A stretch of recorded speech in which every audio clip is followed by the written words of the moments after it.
We're nearing the end of our series in Daniel. 우리는 이제 다니엘 설교 시리즈의 끝부분을 향해 가고 있습니다.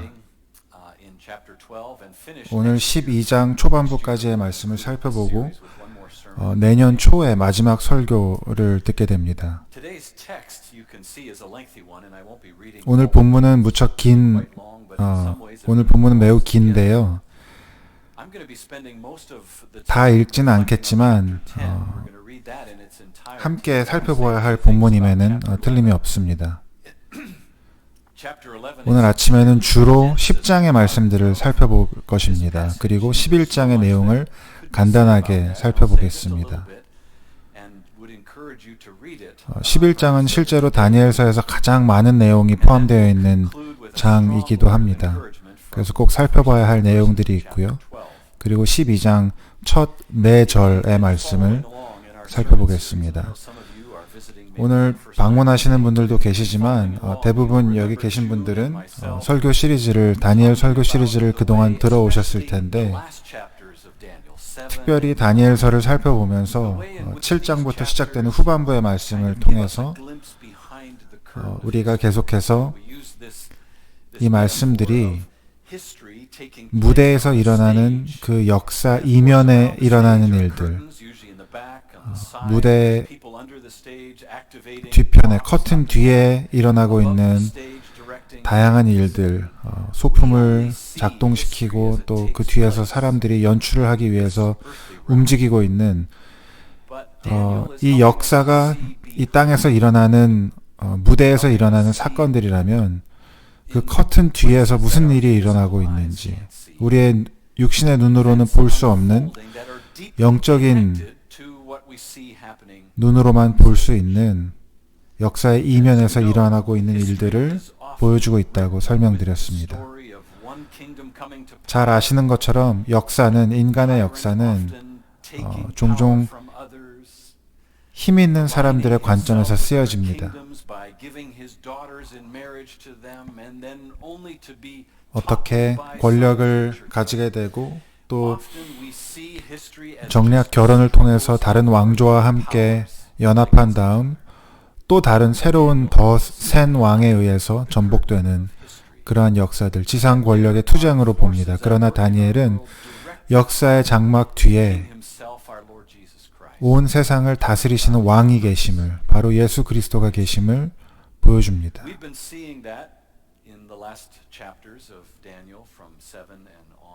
그동안 다니엘서를 살펴보면서 그것을 우리가 볼 수 있었고, 특별히 오늘 본문을 통해서 그 중에서도 11장 말씀을 통해서 이 일들을 다시 한번 보게 됩니다.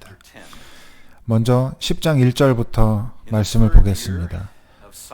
페르시아의 고레스 왕 3년에 일명 벨드사살이라고 하는 다니엘이 계시로 말씀을 받았다. 그 말씀은 참된 것이었는데 환상을 보는 가운데 심한 고생 끝에 겨우 그 뜻을 깨달았다.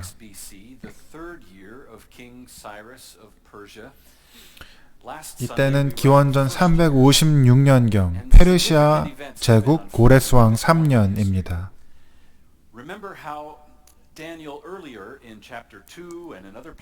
지난 주일날 우리는 고레스 왕의 원년, 첫 해에 무슨 일이 있었는지 보았고 지금 이제 2년 후에 계속해서 역사적으로 중요한 사건들이 전개되고 있습니다. 바벨론은 느부갓네살 왕의 통치 아래 있었지만 그 다음에 미도 페르시아 왕국, 메데 바르샤 왕국이 일어나서 페르시아인들이 바벨론을 무너뜨리고 권력을 잡았습니다. 이제 그 고레스 왕 3년입니다. 아마도 9장 1절에 나오는 다리우스와 10장 1절에 나오는 고레스는 같은 사람일 수도 있습니다. 어떤 역사가들은 다리우스는 좀 더 그 왕조의 칭호에 가깝다고, 그래서 다리우스 1세, 2세, 3세라고 부르기도 하고, 고레스는 아마도 그의 실제 이름이 아니었나라고 생각하기도 합니다. 이것은 지난 세기에 발견된 사이러스 실린더, 고레스 실린더라고 하는 고고학적 발견입니다. 이 점토로 된 원통형 기록에는 그 왕이 이룬 일들을 적어 놓았습니다. 그리고 이러한 원통의 기록들은 종종 고대의 건물의 벽 안에 혹은 그 기초 안에 숨겨져 있었습니다. 왜냐하면 고대 역사에서 새로운 왕이 권력을 잡았을 때 그 왕은 그 이전 왕의 모든 기록들을 없애버리고 지워버리고 자기 스스로를 높이기 위해서 그 이전 기록들을 없애곤 했기 때문에 중요한 기록들을 이렇게 점토 형식으로 해서 숨겨놓기도 했습니다. 이것이 그 중에 하나가 발견된 것입니다. 그리고 이 원통의 기록에서 우리는 고레스 왕에 대해서 읽을 수 있습니다. 페르시아 왕이 포로들을 그들의 고향으로 돌아가서 성전을 지을 수 있도록 내린 법령을 기록하고 있습니다. 2절 말씀이 이어집니다. 그때 나 다니엘은 새 이래 동안 고행하였다. 새 이래 내내 좋은 음식을 삼가고 고기와 포도주도 입에 대지 않았으며 몸에 기름을 전혀 바르지 않았다.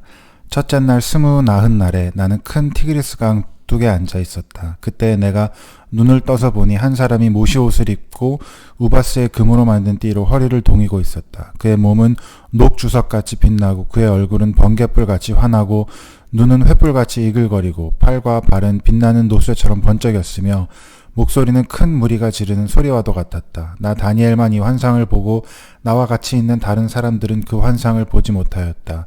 그들은 두려워하며 도망쳐서 숨었으므로 나 혼자만 남아서 그 큰 환상을 보았다. 그때 나는 힘이 빠지고 얼굴이 죽은 것처럼 변하였으며 힘을 쓸 수 없었다.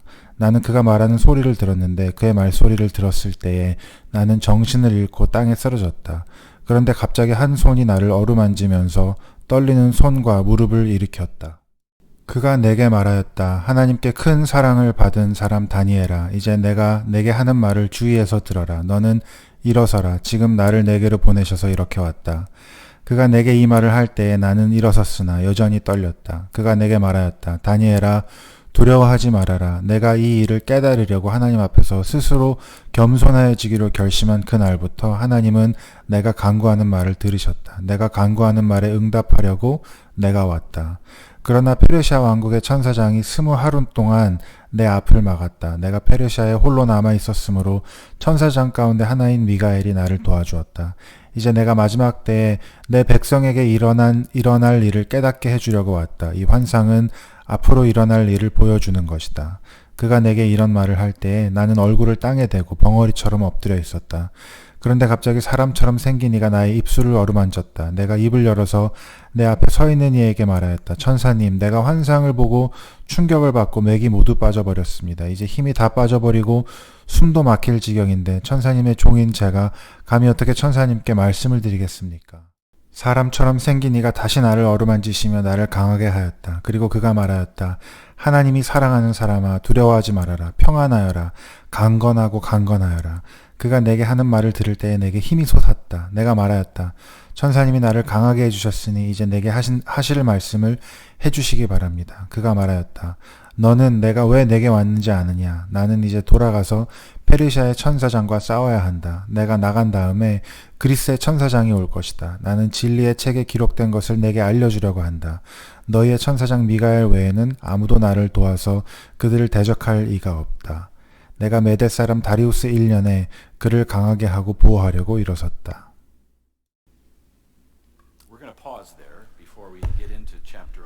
11장으로 넘어가기 전에 여기서 잠깐 멈추고 10장의 말씀을 생각해 보겠습니다.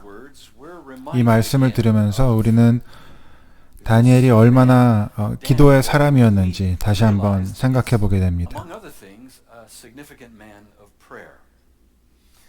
Already in chapter 2, remember, Daniel prayed to God. 2장에서 이미 우리는 다니엘이 느부갓네살 왕의 꿈에 대한 올바른 해석을 할 수 있도록 하나님께 간절히 기도했던 것을 보았습니다. 6장에서 우리는 다니엘이 매일 3번씩 기도하는 사람이었다는 것을 보았습니다. 실제로 그가 사자굴에 던져진 것이 바로 그 이유 때문이었습니다. 그리고 지난주에 우리는 9장의 말씀을 통해서 하나님의 모든 백성을 대신하여 죄를 회개하는 그의 감동적인 기도를 읽을 수 있었습니다.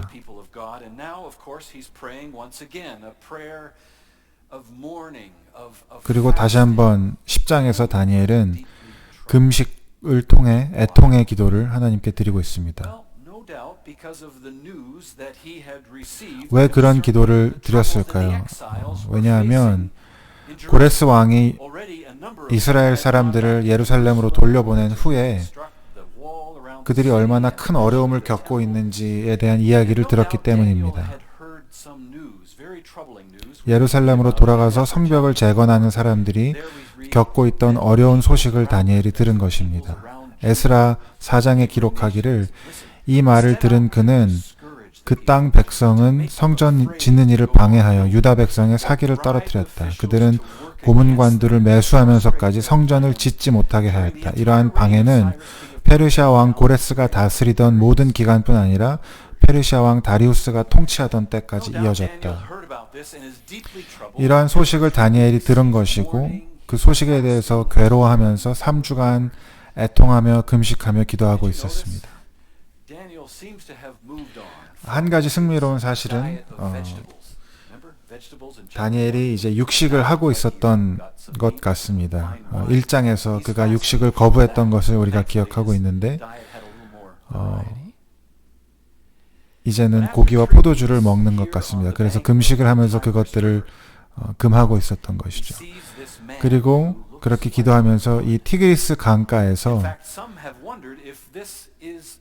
한 천사와 같은 사람을 환상 중에 보게 됩니다. 어떤 사람들은 이 사람이 성육신 하시기 이전에 예수님이라고 이야기하기도 합니다. 그러나 또 어떤 사람들은 그럴 가능성이 별로 없다고 이야기하기도 했습니다. 먼저 그렇다고 보는 사람들은 이 천사에 대한 묘사가 요한계시록 1장이나 또 요한계시록의 다른 부분들에서 예수님에 대한 묘사와 너무 비슷하기 때문에 예수님일 거라고 생각합니다. 그러나 다른 사람들은 그렇지 않을 것이라고 말하는데 왜냐하면 이 천사, 이 존재가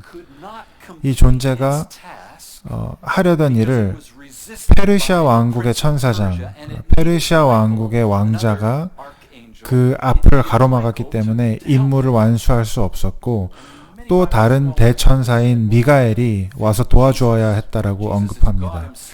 그래서 많은 성서학자들은 그것은 예수님에 대한 적합한 묘사가 아니다라고 생각하는 것이죠. 예수님은 하나님 그 자신이신데 미가엘의 도움이 필요했다라고 우리가 생각할 수 없기 때문입니다. 따라서 이것은 이 사람은 큰 책임을 맡고 있는 아주 높은 천사적 존재의 가능성이 큽니다.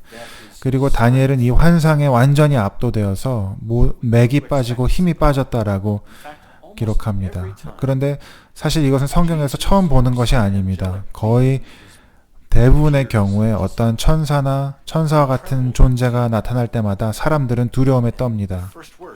그래서 그 천사가 이야기하는 첫 번째 말은 종종 두려워하지 마십시오입니다.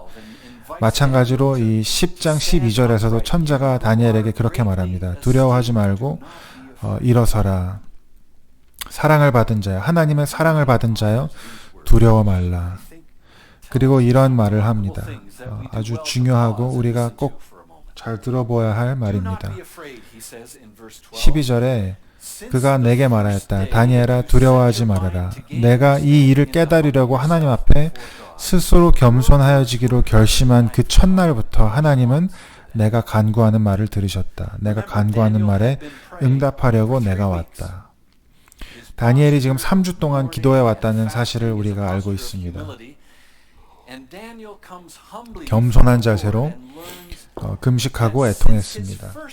그런데 천사가 와서 이미 네가 기도를 시작한 그 3주 전 첫날부터 하나님께서 응답하기 시작하셨다라고 말해주고 있는 것입니다. 우리에게는 다소 신비스럽게 느껴지는 방식으로 하나님께서 이미 역사하시기 시작하셨다라고 하는 것입니다. 다니엘이 기도하기 시작했을 때 영적인 영역에서 어떠한 일들이 일어났습니다. 그런데 이 천사가 오는 길을 누군가가 가로막았습니다. 이렇게 이 땅에서의 기도가 영적 세상에서 일어나는 일과 연결되어 있다는 것이 아주 놀랍습니다. 이것이야말로 그 커튼을 열고 영적인 세상에서 일어나고 있는 일들을 우리에게 보여주고 있는 장면입니다. 저와 여러분에게 이러한 말씀은 더욱더 열심히 기도할 것을, 우리 스스로를 위해서가 아니라 온 세상과 우리 이웃을 위해서 기도해야겠다는 그러한 동기와 격려가 되기를 바랍니다.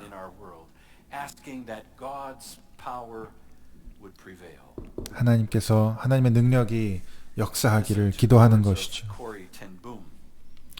코리 텐 붐의 말을 들어보겠습니다. 혹시 모르시는 분들을 위해서 말씀드리면 코리 텐 붐은 2차 세계대전 중에 네덜란드의 할렘에 있는 이 집에서 유대인들을 숨겨주었습니다. 결국 그 가족이 수용소에 갇혔고 그 중에 한 명은 그곳에서 사망하기도 했습니다. 이것이 그분이 우리에게 기도에 대해서 말하는 것입니다. 우리는 하나님께서 우리의 기도에 어떻게 응답하실지 알 수 없지만 우리를 참여시키셔서 응답하실 거라고 기대할 수 있습니다. 우리가 참된 중보자라면 우리가 기도하는 사람들을 대신하여 하나님의 일에 참여할 준비가 되어 있어야 합니다. 코리 텐 붐의 말입니다. 그분이 하는 말은 우리의 중보 기도는 그것이 무엇이든지 간에 우리의 세상에서 하나님의 목적을 이루어가는 그 방식의 중요한 부분이라고 말하는 것입니다. 다니엘의 경우는 이 땅의 제국이 바벨론으로부터 페르시아로 그리고 나중에 그리스 왕국으로 바뀌어가는 것과 관련이 있습니다. 우리의 기도, 하나님의 백성의 기도가 역사의 필수적인 것이라고 생각해 보십시오. 하나님은 당신의 백성이 기도에 응답하여 움직이시기로 결정하셨습니다. 그것이 바로 우리가 기억해야 할 다니엘서의 메시지입니다. 다니엘 10장 13절에 페르시아 왕국의 천사장이 내 앞을 가로막았다. 내가 페르시아에 홀로 남아 있었으므로 천사장 가운데 하나님 미가엘이 나를 도와주었다. 이제 내가 마지막 때에 내 백성에게 일어날 일을 깨닫게 해주려고 왔다. 이 환상은 앞으로 일어날 일을 보여주는 것이다.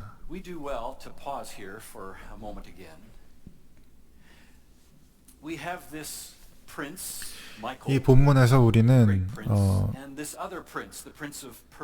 위대한 왕자라고 원어에는 표현되어 있는 미가엘 천사장과 또 페르시아의 왕자라고 원어에 표현되어 있는 페르시아의 천사장, 또 다른 천사가, 또 다른 존재가 있습니다. 왕자라고 하는 같은 단어를 써서 두 존재를 설명합니다. 미가엘은 하나님의 천군의 대천사 중에 하나이고 이 페르시아 왕자, 페르시아의 천사장은 악한 존재입니다. 왜냐하면 그가 다니엘에게 소식을 전하러 오는 천사를 대적했기 때문입니다. 3주 동안이나 그 천사의 길을 가로막았습니다. 다시 한번 우리는 우리의 기도와 영적인 영역에서 일어나고 있는 그 싸움에 대해서 보게 됩니다. 그리고 이 페르시아 천사장, 악한 존재인 페르시아의 왕자의 활동은 실제 이 땅의 그 당시 페르시아 왕국과 연결되어 있습니다. 어떤 방식으로든 이 영적인 페르시아의 천사장과 페르시아의 왕 고레스 왕 사이에 연결점이 있다라고 하는 것입니다. 이 모든 것들이 우리에게 조금은 신비롭게 들리지만 이 본문이나 또 성경의 다른 본문, 또 특별히 요한계시록을 읽을 때 우리는 이 땅에 존재하는 나라와 제국들 이면에 영적인 존재들, 영적인 힘이 있다라고 하는 것을 우리는 막연하게나마 알 수 있습니다. 오늘 우리가 읽고 있는 내용은 고대 페르시아 왕국에 대한 이야기지만 저는 이 말씀을 읽으면서 오늘도 그 땅에서 일어나고 있는 일들에 대해서 생각했습니다. 이 여인은 마샤 아미니라고 하는 젊은 여인입니다. 이분은 법대생이었고 그런데 히잡을 올바르게 쓰고 있지 않다라고 하는 이유 때문에 체포되어서 아마도 구타를 당하고 결국 사망했습니다. 그 이후에 이란 전역에서 시위가 일어나기 시작했습니다. 대규모의 시위가 일어나기 시작했습니다. 여성들은 이 죽은 마샤 아미니와 연대하여 히잡을 벗었습니다. 그리고 그 파급 효과는 이란 공동체 사이에 전 세계로 퍼졌습니다. 어제 또 밴쿠버에서 이러한 이란에서 일어나고 있는 일에 연대를 표하는 그러한 시위들이 있었습니다. 우리가 잘 아는 레이 목사님과 또 NG 사모님이 그런 이란 분들과 함께 일하고 있습니다. 특별히 지금 유럽에 계시면서 다양한 이란 지도자들과 함께 일하면서 그분들 모두의 마음 가운데 지금 이 일이 무겁게 자리 잡고 있다라고 우리에게 또 말씀해 주기도 했습니다. 이란 교회는 지난 10여 년 동안 세계에서 가장 빠르게 성장하는 교회 중에 하나였습니다. 하나님의 나라와 관련하여서 중요한 일들이 지금 일어나고 있는 것입니다. 우리가 다 이해할 수는 없지만 이러한 이 땅에서의 사건이 영적인 세상, 영적인 영역과 어떻게 연결되어 있는지 궁금해해야 합니다. 그리고 이 모든 것이 우리로 하여금 이란과 이란 교회를 위해 기도해야 할 그런 도전을 우리에게 주고 있는 것입니다. 많은 분들이 나니아를 읽어보셨을 것입니다. 이 소설은 바로 이 두 영역에 대해서 말하고 있는 소설입니다. 2차 세계대전 중에 자라난 이 4명의 아이들은 이 비밀스러운 옷장을 만나고 이 옷장은 그들을 또 다른 영역, 영적인 영역으로 영적을 보여주고 그곳에서 일어나고 있는 전쟁을 보여줍니다. 근데 그 전쟁은 영적인 영역에서 일어나고 있는 전쟁은 바로 그 땅에서 일어나고 있던 2차 세계대전과 연결되어 있는 것입니다. 이것이 바로 다니엘이 보여주는 바입니다. 아브라함 카이퍼의 말을 한번 들어보겠습니다. 네덜란드 개혁주의 신학자인 아브라함 카이퍼가 이렇게 말했습니다. 커튼이 걷히고 그 뒤에 영적 세계를 우리가 보게 된다면 우리는 그곳에서 매우 격렬하고 치열한 모든 것을 없애버릴 것 같은 규모의 영적 전쟁을 보게 될 것입니다. 이 영적 전쟁에 비하면 이 땅의 전쟁은 그저 게임 같아 보일 것입니다. 진정한 싸움이 일어나는 곳은 여기가 아니라 저 위입니다. 이 땅의 싸움은 그저 하늘의 영적 전쟁의 연장선일 뿐입니다. 이 모든 일은, 이 모든 것은 지금 예루살렘에서 일어나고 있는 일 때문에 괴로워하고 있는 다니엘에게 격려를 또 평안을 주기 위한 것입니다. 이는 11장에서 이제 다니엘이 듣게 될 이야기에 대한 환상에 대한 준비를 시켜주는 것입니다. 11장은 우리 눈에 보이는 역사에서 일어나는 그 모든 일에도 불구하고 하나님께서는 그분의 목적에 따라 온 세상을 주권적으로 인도하고 계시다는 메시지를 전합니다. To engage the Prince of Persia, that demonic angelic being, and then later he 이제 이 says 환상 to engage 가운데서 the Prince of 그 Greece. 페르시아의 천사장과 맞서려고 할 때, 또 그 이후에 그리스 제국의 천사장과 맞서려고 할 때에 이 천사적 존재가 어떤 식으로든 다가올 그리스 제국과 또 그 제국과 연결된 영적인 악한 존재들과의 전투를 준비하고 있다는 것을 우리가 알게 됩니다.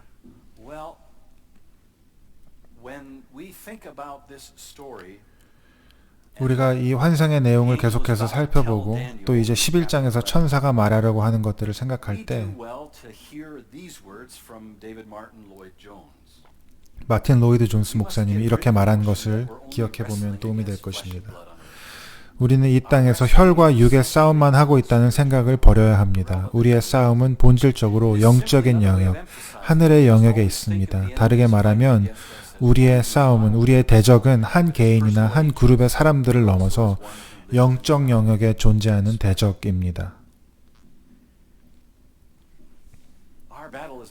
우리의 싸움은 혈과 육에 대한 것이 아니라고 바울이 에베소서 6장에서 말했습니다. 우리의 싸움은 하늘에 있는 통치자들과 권세자들에 대한 대적함입니다.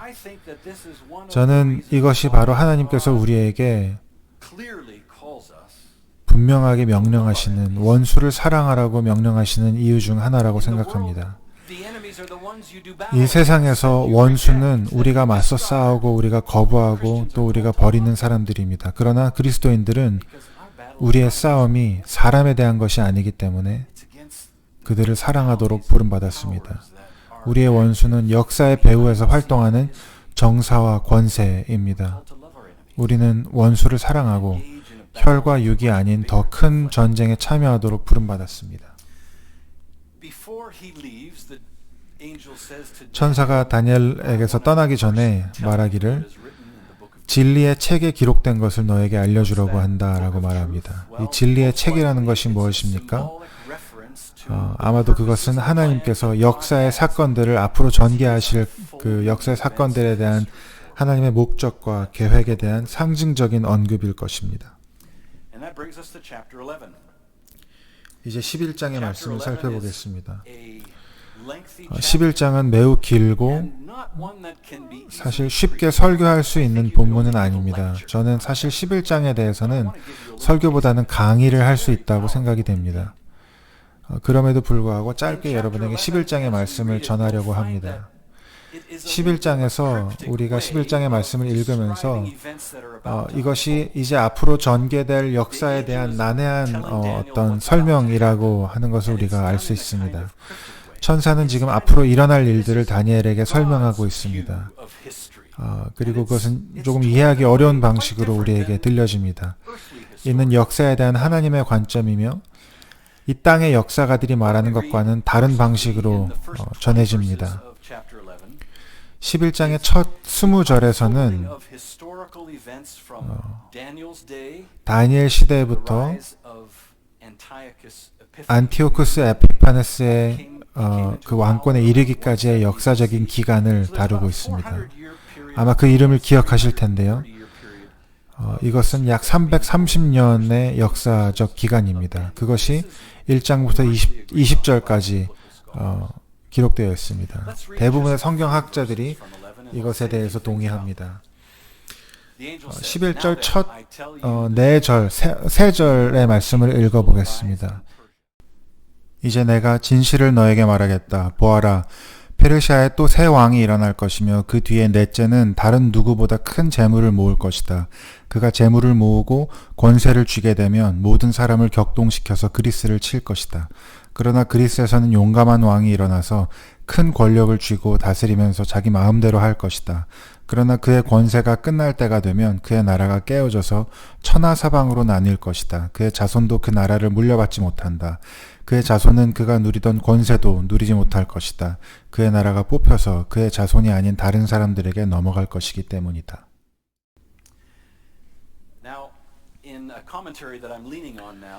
11장의 말씀을 설명드림에 있어서 저는 다니엘 아킨이라고 하는 분이 쓴 주석을 참고하고 있습니다. 그분은 11장 전체를 한 구절씩 읽으면서 차례대로 각 구절이 어떻게 실제 역사의 사건과 연결되어 있는지를 설명합니다. 몇 가지 예를 들어보겠습니다. 2절의 말씀을 보면 고레스 왕에 이어서 3명의 왕이 더 일어날 것이라고 이야기합니다. 그 왕들은 캄비세스, 스메르디스, 다리우스, 그리고 네 번째 왕은 그 누구보다 큰 재물을 모을 왕이라고 이야기합니다. 그리고 그것은 바로 크레스크세스 1세 왕입니다. 실제로 그는 다른 어떤 왕보다 부유했고 강력했다는 것을 역사가 기록하고 있습니다. 그가 군대를 일으켜서 그리스를 침공할 것이었습니다. 그러나 그는 바로 그 전쟁에서 기원전 480년에 일어난 그 전쟁에서 그리스에 패하게 됩니다. 그리고 페르시아 왕국이 멸망하게 됩니다. 그 후에 누가 권력을 잡습니까? 바로 알렉산더 대왕입니다. 3절이 그에 대해서 기록하고 있습니다. 3절이 용맹한 왕이 권세를 잡을 것이라고 말하는데 그 용맹한 왕은 그가 원하는 것을 이룰 것이고 after he is risen. 그러나 그의 왕권이 정점에 이르렀을 때 그의 제국이 무너질 것입니다. Daniel Akin mentions 이 데니엘 아킨이라고 하는 학자는 이렇게 이야기합니다. 하나님은 역사를 설명하시는 독특한 방법을 가지고 계십니다. 그는 알렉산더 대왕을 짧은 한 절로 설명하지만 역사가들은 사실 이 중요한 통치자에 대해서 수많은 책을 쓸 것입니다. 그러나 하나님께는 그저 한 구절일 뿐입니다. 그는 하나님의 꼭두각시일 뿐입니다. In fact, I love the way Daniel Akin writes. 데니엘 아킨이 이렇게 말합니다. God raises up an 하나님은 empire to 자신의 accomplish 목적을 his purpose. 성취하기 위해 제국을 He 일으키신 puts them in the 다음에 dustbin of history. 역사의 쓰레기통에 집어넣으십니다. So as soon as Alexander's king 알렉산더의 제국은 세워지자마자 무너져 내리고 천하사방으로 나뉩니다. 바로 32세에 사망한 알렉산더의 뒤를 이은 네 장군을 설명하는 것입니다. 카센드로스 장군은 마케도니아와 그리스를, 또 리시마코스, 또 프톨로마에오스는 이집트와 이스라엘을 차지하고 셀레우코스가 시리아와 메소포타미아를 점령하게 됩니다. I offer this simply to show you 이 짧지만 이 다니엘 2장부터 4장의 말씀을 여러분과 함께 살펴본 것은 다니엘 11장이 역사를 설명하는 방식을 여러분께 맛보게 해드린 것입니다. 그리고 이제 나머지 다니엘 11장을 읽어보면 북방왕, 남방왕, 남방왕의 이집트 왕국, 그리고 또 셀레코스 왕국이 북쪽에 자리 잡는 그 모든 몇 세기에 걸쳐서 이루어지는 전쟁과 역사를 30절에 이르기까지 우리가 읽을 수 있습니다. 30절까지 그 내용이 이루어지고 31절에 우리는 이제 안티오쿠스 에피파네스 왕에 대해서 말하는 본문을 보게 됩니다. 그의 군대가 성전을 더럽힐 것이며 날마다 드리는 제사를 없애고 흉측한 파괴자의 우상을 그곳에 세울 것이다. 우리가 이 안티오쿠스 아피파네스 왕에 대해서는 이전 설교에 대해서도 들었는데요. 그는 불법의 사람입니다. 하나님의 백성에게 큰 고난을 안겨준 통치자였습니다. 그는 성전에 들어가서 제우스 왕의 신상을 세웠고 유대인들에게 부정한 동물이었던 돼지를 제물로 바쳤습니다. 할례를 금했고 아주 큰 고난의 시간이었습니다. 이 성전을 더럽히는 사람에 대해서 성경이 계속해서 이야기합니다.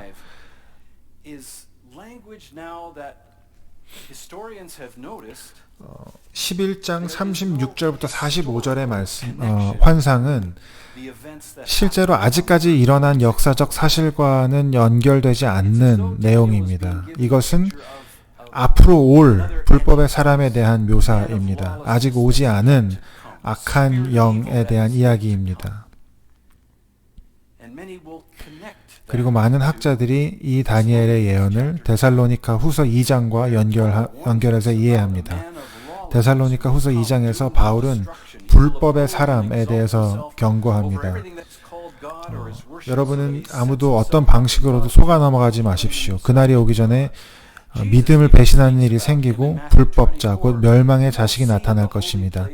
예수님도 마태복음 24장에서 이렇게 말씀하셨습니다. 그러므로 너희는 예언자 다니엘이 말한 것처럼 황폐하게 하는 가증스러운 것이 거룩한 곳에 서 있는 것을 보거든 산으로 도망하여라. 이런 11장의 이 구절들에서 여러분들은 불법의 사람이 와서 하나님의 백성들에게 큰 해를 끼칠 것임을 알게 됩니다. 바로 적그리스도라고 하는 존재입니다. 이 적그리스도가 불법의 사람이 오랜 세월에 걸쳐 악한 어떤 영으로, 악한 그 정신으로 존재할 것인지, 혹은 예수님이 재림하시기 전에 이 땅에서 이 세상을 다스리는 실존 인물일지 우리는 알지 못합니다.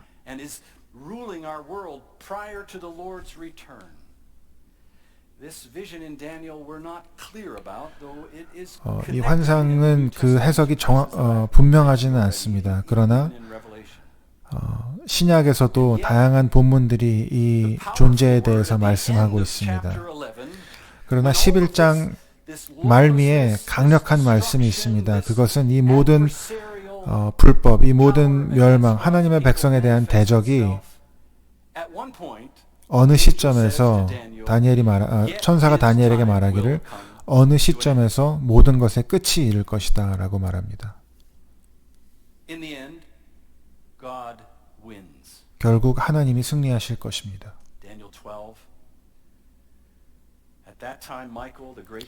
다니엘 12장입니다.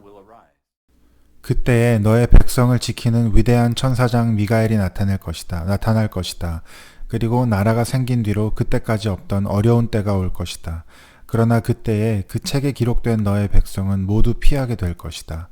그리고 땅 속 티끌 가운데서 잠자는 사람 가운데서도 많은 사람이 깨어날 것이다. 그들 가운데서 어떤 사람은 영원한 생명을 얻을 것이며 또 어떤 사람은 수치와 함께 영원히 모욕을 받을 것이다.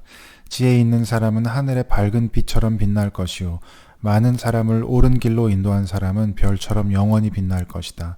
그러나 너 다니엘아, 너는 마지막 때까지 이 말씀을 은밀히 간직하고 이 책을 봉하여 두어라. 많은 사람이 이러한 지식을 얻으려고 왔다 갔다 할 것이다.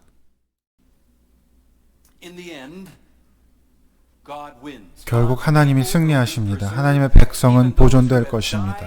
그 모든 멸망과 고난의 때에 죽었던 자들도 부활해서 영생을 얻게 될 것입니다. 싸움은 치열하겠지만 결국 하나님이 이기십니다.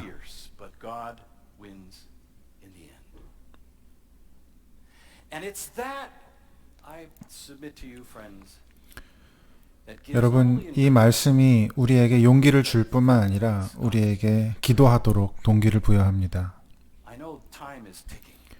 시간이 많이 지났지만 여러분에게 한 가지 이야기를 말씀드리면서 설교를 마무리하고 싶습니다. 이 이야기는 다니엘 10장의 내용과 관련이 있다고 느껴집니다. 여러분들 중에는 2차 세계대전을 겪으신 분들도 있는데요. 독일군이 영국군을 대적하면서 4대1로 우세했던, 독일이 우세했던 전투인 영국 전투, 영국 본토 항공전이라고 하는 것이 있었습니다. 그러나 기적적으로 그 처칠 수상이 썼던 표현입니다. 기적적으로 런던이 보존되었습니다. 독일 공군에 비해 4대1로 열세였지만 런던이 승리했습니다. 많은 사람들이 그 기간에 무슨 일이 있었는지 알지 못하는 것은 리즈 하워드라는 사람이 한 일이 여러 책에 기록되어 있습니다. 이 사람은 중보기도자였습니다.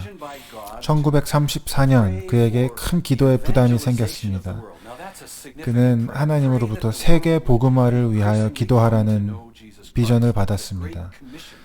세상이 더 예수 그리스도를 알게 되기를 바라는 그러한 기도였습니다. 그리고 그는 그 비전을 아주 진지하게 받아들이고 사람들을 모아 세상이 예수님을 알게 되기를 기도하도록 다른 중보자들을 훈련시켰습니다. 그리고 1930년대 후반에 히틀러나 스탈린이나 무솔리니와 같은 사람들이 권력을 잡았을 때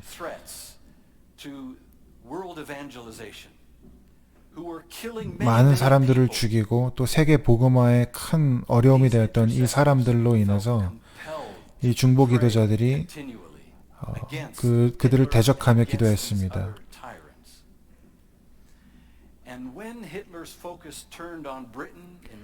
그리고 1940년대에 히틀러가 이제 영국을 대적하기 시작했을 때 이 중보 기도자들은 간절히 기도하고 있었고 수년을 걸쳐서 모인 중보 기도자 그룹이 악의 세력에 대항하며 기도합니다. 그러한 기도가 이 전쟁의 결과에 어떠한 영향을 미쳤을까요?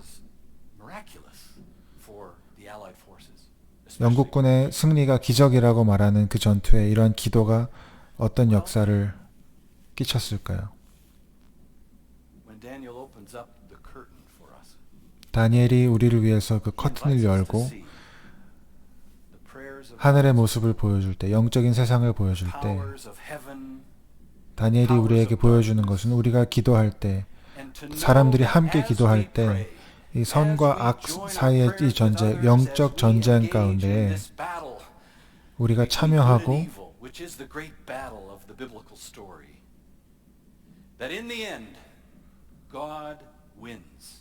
결국에는 하나님이 이기시며 우리가 그 하나님과 함께 승리하게 될 것임을 알게 하기 위함입니다.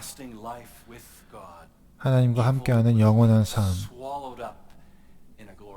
악은 영광스러운 승리 가운데 삼켜질 것입니다. 그러한 놀라운 비전이 저와 여러분의 기도에 활력을 불어넣기를 바랍니다.